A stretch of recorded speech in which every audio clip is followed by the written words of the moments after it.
I became school topper और मेरा admission Shri Ram college commerce Delhi university India के नंबर 1 कॉलेज में सिक्योर हो गया। और आपको इसी वीडियो में पूरा डिटेल स्ट्रेटेजी बताने वाला हूं। लेकिन अगर आप मेरे प्री बोर्ड्स का नंबर सुनोगे ना शॉक हो जाओगे। उससे पहले मैं बोर्ड्स का नंबर बताता हूं। सबसे पहले मेरा इंग्लिश में 96 आया, अकाउंट्स में मुझे 98 आया, इकोनॉमिक्स मुझे 98 आया, मैथ्स में 99 आया, और जिसे कॉमर्स आप लोग बीएसटी बोलते हो सीबीएसई में, लेकिन मुझे आईसीएसई में कॉमर्स कहते हैं, उसमें 99 आया।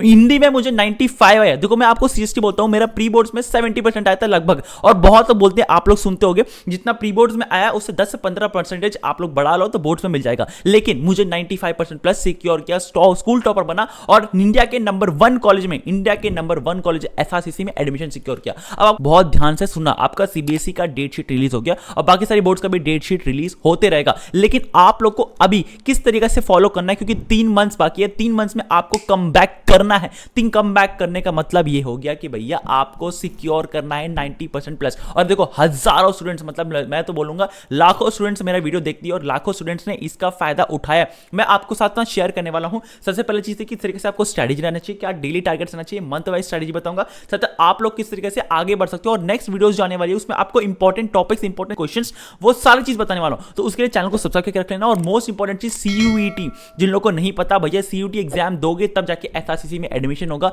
या दिल्ली यूनिवर्सिटी में एडमिशन होगा, फिर टॉप कॉलेज में एडमिशन होगा। तो सीयूईटी का भी स्ट्रेटेजी बताता हूं भैया। 7 साल से वीडियो बना रहा हूं बोर्ड्स के ऊपर और सीयूईटी के ऊपर। तो भैया आप लोग प्लीज चैनल को सब्सक्राइब करके रख लीजिए, क्योंकि यहां पे most important topics, most important questions, सारे स्ट्रेटेजी इस चैनल में मिलती है। चैनल को सब्सक्राइब करके रख लीजिएगा। अब आगे बढ़ते हैं भैया, आपको बोर्ड एग्जाम में किस तरीके से फोकस करना है, किस तरीके से आप लोग स्ट्रेटेजी लागू ताकि 95% प्लस स्कोर करें, लेकिन मिनिमम 90% प्लस तो आ ही जाए। सबसे पहला चीज तो ये कि भैया आपको 3 मंथ का डेली टारगेट बना के रखना है। आप देखो अब आपको सीरियस होना पड़ेगा। हाँ बहुत कर ली मस्ती, बहुत कर लिए फेस्ट, बहुत सारे कर लिए क्लब, बहुत ज्यादा कर लिए मजे। अब आपको पढ़ाई करने पे कंसंट्रेशन करना पड़ेगा। 3 मंथ में मैंने क्या चेंजेस किया, कौन से मेरे मिस्टेक्स जो मैंने उसको रेक्टिफाई करके सही किया बोर्ड एग्जाम में, और आप लोग को पूरा ध्यान से सुनना चाहिए। अब देखो आपके हाथ में हाफ ईयरली रिजल्ट है, उसमें आप लोग देखो सबसे ज्यादा नंबर किसमें है, कब से सबसे ज्यादा कम नंबर किसमें आए। मतलब अब आपको एक नोटबुक बनाना है जहां पे बीच में लाइन खींचना और लिखना है सबसे पहले स्ट्रॉन्ग सब्जेक्ट्स कौन सा है, वीक सब्जेक्ट्स कौन सा है। देखो मेरे लिए मेरा सब्जेक्ट्स, मैंने ये बहुत इंपॉर्टेंट पेज बनाया था जो कि मेरा लाइफ चेंज कर दिया था।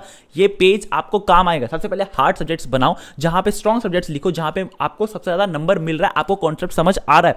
वो कौन कौन से सब्जेक्ट्स है मेरे लिए होता है प्रैक्टिकल सब्जेक्ट जैसे कि मैथ्स, अकाउंट्स, ये सारे मेरे बहुत स्ट्रॉन्ग सब्जेक्ट है।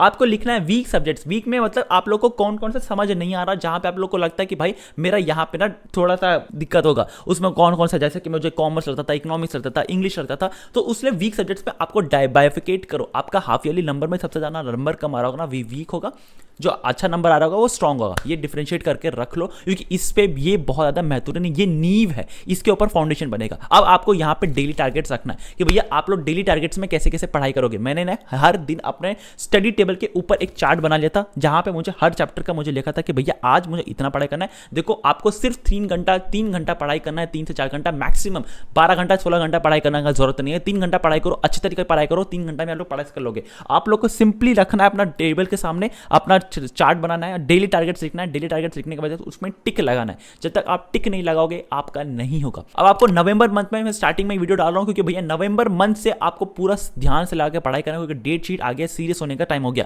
नवंबर मंथ में फुल नवंबर मंथ आपको पूरा सिलेबस कवर करना है, मतलब पूरा 100% सिलेबस कवर करना है। देखो आपको ट्रिक्स भी बताऊंगा इसी वीडियो में, तो बहुत ध्यान सुना। यहां पे नवंबर मंथ में 100% आपको पूरा सिलेबस कवर करना है। दिसंबर, जनवरी, फरवरी, ये 3 मंथ जो है उसमें आपको मॉक्स देना है, रिविजन देना है, जितना टेस्ट दे सकते उतना देना। लेकिन नवंबर मंथ में आपको किस तरीके से पढ़ाई करना है, सबसे पहले 1 शॉट रिवीजन। देखो ऑनलाइन में बहुत सारी वीडियोस है, बहुत सारे टीचर्स है। अगर आपको कोई फेवरेट टीचर है, सब्जेक्ट लिखो, टीचर का नाम लिख दो, ताकि बहुत लोग जो दोस्त है जो वीडियो देख रहे हैं वो आप लोग का भी वीडियो देख ले। कमेंट करो। हाँ आप देखो, मैं तो आप लोग को बोलता हूं जो बहुत 7 साल से ही बोल रहा हूं, आप लोग मैनिफेस्टेशन करो। मैनिफेस्टेशन मतलब I can and I will लिखो अपने कमेंट सेक्शन में, और लिखो बोर्ड परसेंटेज कि आपको कितना परसेंटेज चाहिए। ये एक मैनिफेस्टेशन होता है कि मुझे इतना फ्यूचर में अपना पेपर में दिखना चाहिए। तो I can and I will और कमेंट में अपना परसेंटेज लिखना कि मुझे कितना एक्सपेक्टेशन परसेंट रहेगा। और साथ साथ अगर आपको हेल्प करना है दूसरे स्टूडेंट्स को, तो सब्जेक्ट और टीचर का नाम लिख दो, ताकि आप लोग उसको देख के फॉलो कर सको, यूट्यूब पे 1 शॉट रिवीजन देख सको। 1 शॉट रिवीजन देखना चालू करो, जहां पे एग्जाम ओरिएंटेड पढ़ाया जाएगा। कोई भी टीचर आपको बेस्ट लगता है वो जाके करो। दूसरा चीज ये कि आपको सबसे पहले शेड्यूल ऐसा बनाना है कि सब वीक सब्जेक्ट्स में, जिसमें सबसे ज्यादा कम नंबर आ रहा है, उसका सब्जेक्ट्स को उठाना है और उसको पढ़ाई करना है। अब देखो मैं बहुत ध्यान से बोलता हूं, सबसे पहले वीक सब्जेक्ट उठाओ, 1 शॉट रिवीजन हर चैप्टर का देखो। चैप्टर्स में, वीक सब्जेक्ट में भी ना बहुत सारे ऐसे चैप्टर्स होंगे जो आपको लगता हो कि भाई हाँ मुझे ये चैप्टर तो आता है, लेकिन ऐसा चैप्टर जो बिल्कुल आपको कॉन्सेप्ट क्लियरिटी नहीं है, बहुत ध्यान से वन शॉट रिवीजन उसका देखना और उसके बाद तुरंत उसके बाद स्ट्रॉन्ग सब्जेक्ट्स पे चल जाना। सबसे पहले वीक सब्जेक्ट उठाओ, रात को पढ़ाई करने का मन कर रहा है रात को पढ़ाई करो, सुबह पढ़ाई करने का मन है सुबह पढ़ाई करो, लेकिन वन शॉट रिवीजन बहुत ध्यान से देखना और उसके बाद आपको टेस्ट देना है तुरंत।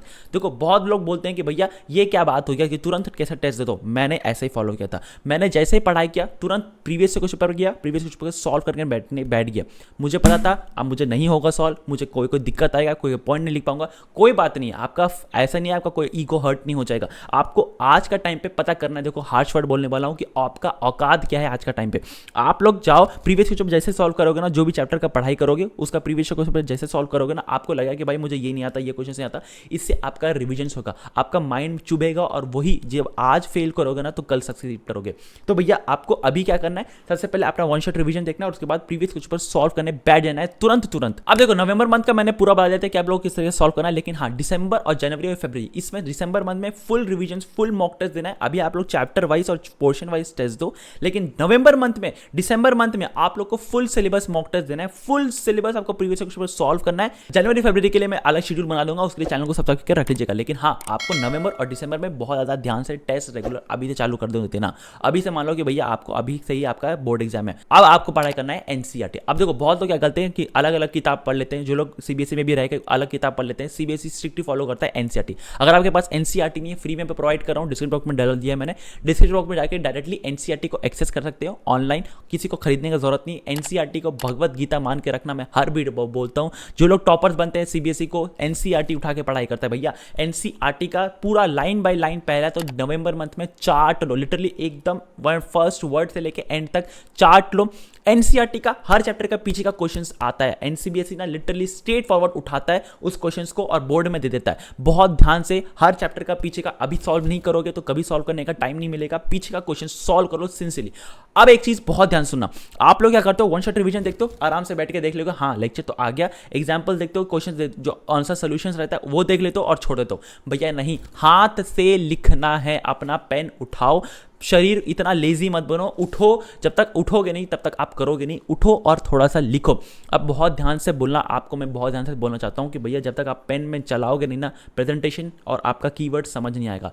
अब एक चीज, जैसे मैंने कीवर्ड्स कहा, देखो सीबीएसई बोर्ड पेपर जब करेक्ट करता है, सीबीएसई का जो करेक्शन करने वाला रहता है ना एग्जामिनर, जो उनको बिल्कुल भी फर्क नहीं पड़ता आपने क्या लिखा, आपका कॉन्सेप्ट क्लैरिटी है नहीं है, आपने क्या लिखा कोई फर्क नहीं पड़ता, वो ढूंढता है कीवर्ड्स। और मैंने यही किया, अपने पूरे बोर्ड एग्जाम में ना सारे कीवर्ड्स को अंडरलाइन करके आया। इसको क्या है ना कि मैं बता रहा हूं कि भाई जो करेक्ट करने वाला उसको बोल रहा हूं कि भाई वही पढ़ जो मैं लिखा हूं, जो अंडरलाइन किया है। देखो उनके पास ना एक दिन में 50 पेपर करेक्ट करना पड़ता है, 50 पेपर का वो पूरा पढ़ेगा, वो सिंपली देखेगा कि हाँ भाई कीवर्ड दिया है, डायरेक्ट आंसर दे देगा। और यही अभी से चालू कर दो, नवंबर मंथ से आप लोग कीवर्ड्स को अंडरलाइन चालू कर दो करना। इसके अलावा आपके पास कोई ऑप्शन नहीं है कि भाई आप 95% प्लस टच कर पाओगे, क्योंकि अगर आप लोग कीवर्ड्स अंडरलाइन नहीं किए तो आप 90 में रह जाओगे, 80s में रह जाओगे। लेकिन अगर कीवर्ड्स को अंडरलाइन करना समझ गए, सीख गए, 95% प्लस आपका कहीं नहीं गया। Last but not the least, आपका कोई भी स्ट्रीम हो, यहां पे अगर आप इंग्लिश पे फोकस नहीं किए तो आपका बहुत ज्यादा नंबर कट जाएगा। देखो मैंने बहुत सारे ऐसे स्टूडेंट्स को देखे, देखो इंग्लिश में ना क्या होता है, लास्ट 1 वीक में आप लोग प्रिपेयर करना चालू करते हो, लास्ट 1 में फॉर्मेट देख लिए, आप लोग अपना लिटरेचर को उठा के देख लिए, ऐसा नहीं होता भैया। यहां पे आज से अभी से प्रण ले लो कि आप लोग दिल पे हाथ लोगे, प्रतिज्ञा ले लो कि भैया हर दिन मैं 30 मिनट से 40 मिनट तक मैं इंग्लिश का पेपर उठाऊंगी और पेपर को देखूंगी, प्रिपेयर करूंगी, लिखूंगी। English is very very important. मैंने बहुत सारे ऐसे स्टूडेंट्स को, अपने ही दोस्त को देखा है जिसको 99 आया, लेकिन उसके बाद इंग्लिश में उसने 60 और 70 के बीच में आ गया था। बहुत ज्यादा नंबर कम हो जाता है, परसेंटेज बहुत ज्यादा डाउन हो जाता है, जिसकी वजह से आपको दिक्कत आएगा फ्यूचर में। और आपका परसेंटेज जो रहेगा ना लाइफ टाइम के लिए आप लोग लिखोगे, उसके लिए बिल्कुल भी आपको हल्का में नहीं लेना है आपको पढ़ाई। तो पेन उठाओ, वन शॉट रिवीजन देखना चालू करो, वन शॉट रिवीजन देखते देखते नोट्स बनाओ और उसके बाद एनसीईआरटी में कीवर्ड्स अंडरलाइन करके रखो ताकि आप लोगों का काम आएगा। और उसके साथ साथ एनसीईआरटी का हर चैप्टर का पीछे का क्वेश्चन सॉल्व करो अपने हाथों से। अगर आप ये कर लिए ना, आपको लिटरली 90% प्लस मिनिमम आपको इजीली मिल जाएगा, मतलब कोई रोक नहीं सकेगा। और साथ साथ अगर आप लोगों को मैं जो most important question, most important topic बताते रहूंगा, उसके चैनल को सब्सक्राइब करके रखना है। अब आपसे मैं दिल से बोलता हूँ, देखो बहुत सारे स्टूडेंट्स ना ऐसे बोले थे, मेरे ऊपर हंस रहे थे कि भैया आपका मिड बोर्ड में, प्री बोर्ड्स में तो भैया 70% आया, ऐसा कितना 80-85% आएगा मैक्सिमम। मैंने कितना स्कोर किया? टॉप किया मैंने अपना कॉलेज में, मैं अपना स्कूल में टॉप किया, एसआरसीसी में एडमिशन लिया। वो किस वजह से? वो मेरा अंदर का आग जब जाग जाता है ना, एक इंसान का ईगो हर्ट हो जाता है ना, तो वो करके दिखाता है। आप लोगों को एवरेज स्टूडेंट बोलता हूँ ना, एवरेज स्टूडेंट आप लोग नहीं हो। पेन उठाओ और दुनिया को प्रूव कर दो कि आप लोग एक एवरेज स्टूडेंट नहीं हो। क्या आप जब जन्म लिए थे तो सोचे थे आपके पेरेंट्स के एक एवरेज स्टूडेंट बन के रह जाएगा? नहीं ना, मैंने भी यही सोचा था। आंख बंद करो और बस अपना इमेजिन करो कि भैया आपका बोर्ड लगा, आपका नाम, मेरा जब बोर्ड लगा था ना, अपने पेरेंट्स को लेके गया था और दिखाया था कि मेरे नाम, मेरा बोर्ड लगा है, मेरा फोटो लगा है अपना इतना बड़ा टॉपर का, मैंने उनके साथ फोटो खिंचाया था। वो मोमेंट्स बस अपना आंख बंद करके ना ये इमेजिन करना, आप एक एवरेज स्टूडेंट नहीं हो। यहां तक वीडियो देख रहे हो ना, इस पल तक वीडियो देख रहे हो ना, you are not an average student, just society labels जो कि आप एक एवरेज स्टूडेंट बन गए हो। एवरेज स्टूडेंट आप लोग नहीं हो। आप लोग का कमबैक करने का टाइम आ गया। 3 मंथ है, 3 मंथ्स में आप लोग इजीली 95% प्लस ला सकते हो, प्राउड करवा सकते हो। आपके जूनियर्स बोलना चाहिए था कि भैया लास्ट बेंच में बैठता है, बैक बेंचर है, लेकिन इनके जैसा बोर्ड में नंबर लेके आना है। आपका जो टीचर आपके ऊपर बोलता है ना कि कुछ नहीं कर पाएगा, वो उनको प्रूफ करना है गलत कि भैया बोर्ड एग्जाम में मैंने फोड़ के दिखाया, टॉपर बन के दिखाया। आप लोग कर सकते हो। You are not an average student, you can do it. तो भैया अभी पेन उठाओ और दुनिया को प्रूव कर दो। मंथ वाइज, डे वाइज सारी चीज़ मैं बताऊंगा, इंपॉर्टेंट टॉपिक बताऊंगा, सारी चीज़ इंपॉर्टेंट शेयर्स करने वाला हूं इसी चैनल में। तो चैनल को सब्सक्राइब करके रख लीजिएगा। मिलते हैं अगले वीडियो, तब तक के लिए बाय। हाँ, चैनल को सब्सक्राइब करना बिल्कुल भी मत भूलिएगा।